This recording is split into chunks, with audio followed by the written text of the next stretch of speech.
All right, hi guys. This is the second season of podcast at Renaissance Global, and today I'm with the professor from Anglia Ruskin University, Dr. Emily Mace. So, welcome to the podcast. Hello, thank you for having me. So, thank you very much. And I would like to ask you the first question: Is this your first time coming to India? How are you feeling so far? Thank you for asking. It is my first time. Yeah, really good, thank you. Enjoying lots of lovely local food. Oh, really? Mhm. Okay, amazing. So, before we begin, I would like to just let you know about who we are speaking to and what our audience, who are our primary viewers. So, basically, these are the students who are motivated and who wants to build something, and for that, they are looking to go abroad to pursue their education, study 3 to 5 years, and then work for quite a while, get a part into the UK business fraternity, the market and everything, and then build something of their own eventually. So that's who we address. So I'm just gonna curate all my questions and I'll ask you questions on from their behalf. Sure. All right, great. The first question I want to ask you obviously is, I did my research and I got to know that you did your bachelor's as well as your master's from ARU, and now you're still with the college, leading it to the international students. So what made you stay with ARU for so long? Yeah, so I done my undergraduate and postgraduate, as you mentioned, in tourism management and hospitality management. I think perhaps the reason why I'm still at ARU, so I've been here for 6 years now. I started as an associate lecturer and then kind of went into a full-time position. I think it's the community of ARU, the way it feels like home, outside of home, the staff, the students, the environment, the campus. Yeah, I think it's the feeling of it. Great. Now, great. So, at times when we get UK counseling like every week, so actually we get UK counselings like every week. Parents come visit us, and they apparently have a lot of questions and concerns. One of the concerns that I would like to share you, I'm sure you already know that the graduate route has shrunk from 24 months to 18 months. So as soon as the student gets graduated, their sponsorship or their race starts to get the immigration, and because still most of the student wants to stay in UK for at least 3 or 4 years after they graduate. So do you have any suggestions for them? How could they extend their visas or extend their time in UK? In terms of, I think I can speak in terms of employability within the program that will help the graduates to be able to be employable, or to add things to their CV outside of the degree. Right. So our curriculum is designed with employability in mind, and I think it offers the idea of learning by doing as well. So not only do you have your lecturers kind of giving you that knowledge, students have the opportunity to learn by doing, which I think gives them practical experience and allows them to create or hone skills that they can then add to their CV. As a faculty, we make sure that our modules are constantly updated with the most relevant skills. So there's the World Future of Jobs report by the World Economic Forum. It was published last year, and within that there are core and emerging skills, and we've made sure that our modules have those skills in our modules, so then our graduates can evidence those skills, which they are skills that employers are looking for, which again I think makes them able to be more employable. We also have a fantastic program called ARU CPD. Now, this is something that there's no additional charge for, and students can choose up to 3 unique CPD modules, so professional development. Help me understand, what is CBT? Continuing professional development. So it's outside of their main degree, and it's all about continuing their professional development. So we have an array of different modules that a marketing student could choose, a Bloomberg module, or French for business, or something outside of their degree that they can then get on their transcript and also add to their CV as well. Right. So whilst I can't provide any recommendations for the visa side of things, Right. I think in terms of the employability and the curriculum side of things, that is there's a range of support out there in terms of Yeah, because that's what the students primarily focus on, is that they want to get the jobs and everything. As long as the student has good job, good employer, I'm sure they'll be able to find a way to extend their visas. Right? So because currently they are also worried. The parents were worried about the employment and everything. So a lot of universities, just like ARU, they are coming up with their graduate entry, like second year of masters, which could be their sort of like an employment year. So I was hoping that if you could shed some light on that, that'd be great. Yeah, so the courses at ARU, you can either choose the standard course or you can choose a course that is with professional experience, Yeah. Or placement or internship. They're the same words for the same meaning, and that adds on an additional year. And we have lots of support in terms of helping students be able to get on to professional experience. We have the Employment Bureau. They have a dedicated placement team that can help students or support students in getting the placement. Of course, it's not guaranteed. It's based on the own student's commitment of looking at their resume and making sure their resume is up to date. But what they can do is they have CV building workshops. They can undergo mock interviews. Right. We do have an in-house business clinic, so we do have employer connections as well. Right. So there's the placement team to support with that. There is also the Prep for PE module, which is Prep for Professional Experience module, Right. which is a timetabled module that allows students to have it on their timetable and be able to go in preparation for the professional experience. That's actually wonderful. Because when I was in Canada, I did my master's in marketing from Canada itself. So although there is in abroad, what I've noticed that although all the professors are there to help you and support you in your success, but there is no hand holding or spoon feeding like what students are attuned to in India.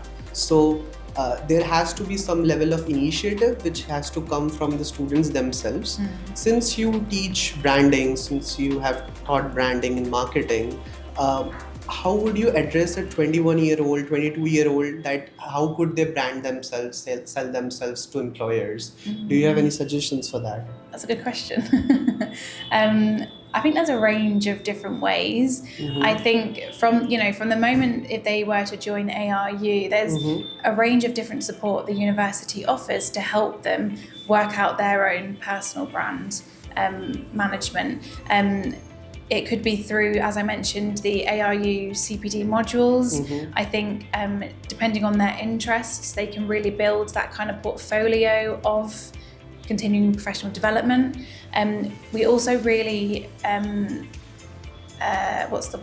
we really bring in industry engagement. A part of that, we actually had a talk this academic year with a CEO, and they came in to talk to our students about how to build their own personal brand. So I think it's about bringing those experts into the classroom, including the lecturers, to be able to talk to students about how to build their personal brand. Right. There's a range of different support that ARU can offer with that. That's great. And also about the positioning, like in marketing, we talk about the positioning. How could an Indian fresher who has started their UK education journey could position themselves against UK grads who don't need sponsorship?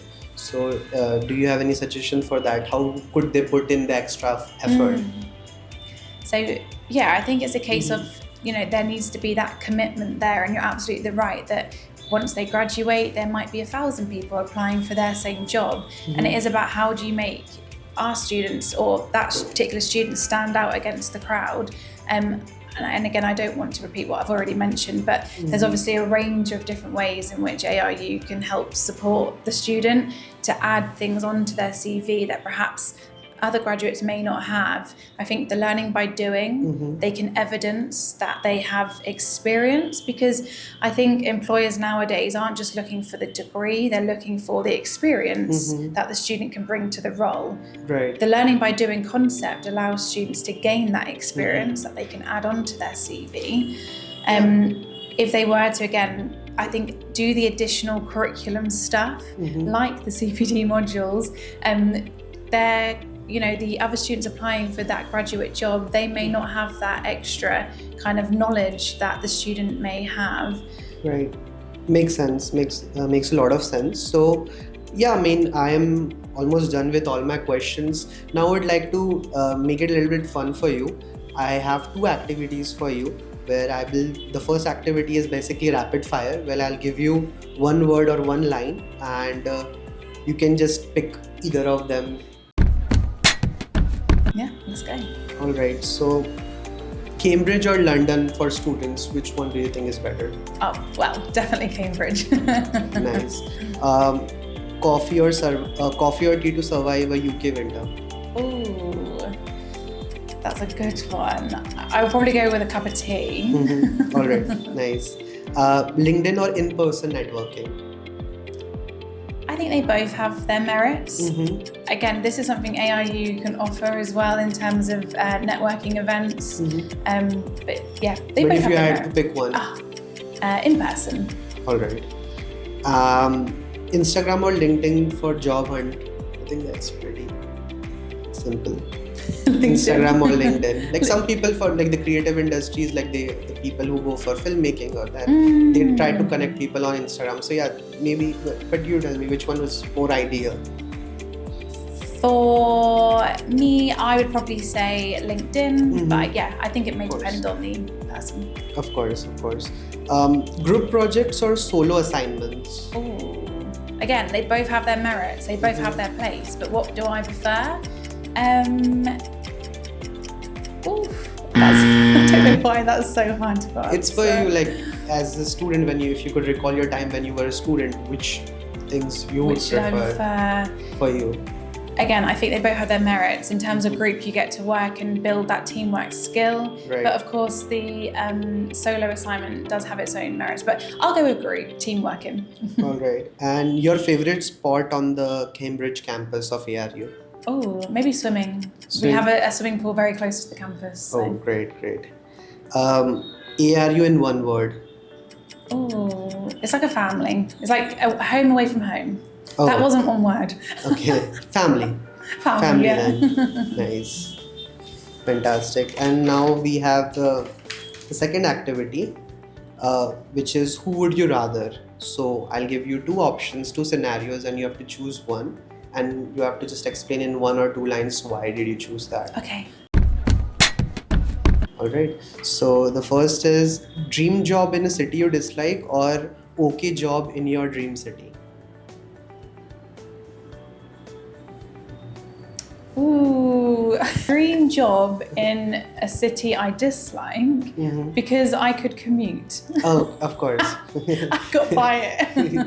Of course, yeah, commute is a big problem, specifically in our city, isn't it, guys? In what way? Yeah, in currently the metro is building in Indore, so they have just blocked the entire road. So they are like, we have already built the metro, why do you need roads? All right, moving forward, a placement year, less pay, huge experience, or a graduate a year early. So a 1-year program from ARU, the 1-year master's the conventional way, or the 2 years which you talked about. Again, I think they both have their merits, but I would say with the placement one, I think you can think of the advantages that you would gain from doing the placement year and all the support that ARU can offer in getting you that placement, and again the experience that comes with it. If you do have the time, then I would go for the placement. Gives a lot of assurance that will help them with the job market. Yeah, sure, I agree with you. Intern at a startup or a big corporate brand? Which one would you prefer? Probably a big corporate brand. Okay, yeah, of course. A huge network of contacts or 3 deep mentors? Three deep mentors. Okay. Any reason why you selected that? I think I'm under the. I think quality over quantity personally. So I would rather have three mentors that can really give me good quality advice rather than a big amount of people that could perhaps not give me as personal advice to me. Right. Oh, great. I mean, you've answered all the questions very well. So, just the one final question which I have for you before we end this session. If you could put a single message or a billboard for every student in our city, what would it say for the UK specifically? Just for the UK as a whole? Yeah, like the students who are dreaming to study in the UK. I think be curious, ask questions. Opportunities may not come knocking at your door. I think just take a look and be proactive. Oh, great. Thank you. Perfect. Thank you very much for joining us today in this session. I'm sure this video will help a lot of students going forward. So I hope you understand the value of this, because this is just gonna be timeless, right? Great. Thank you so much. And guys, if you want to know more about ARU, do visit our office, and our counselors are there to support you and help you know more about ARU. Thank you. Thank you for having me. Thank you. Bye-bye.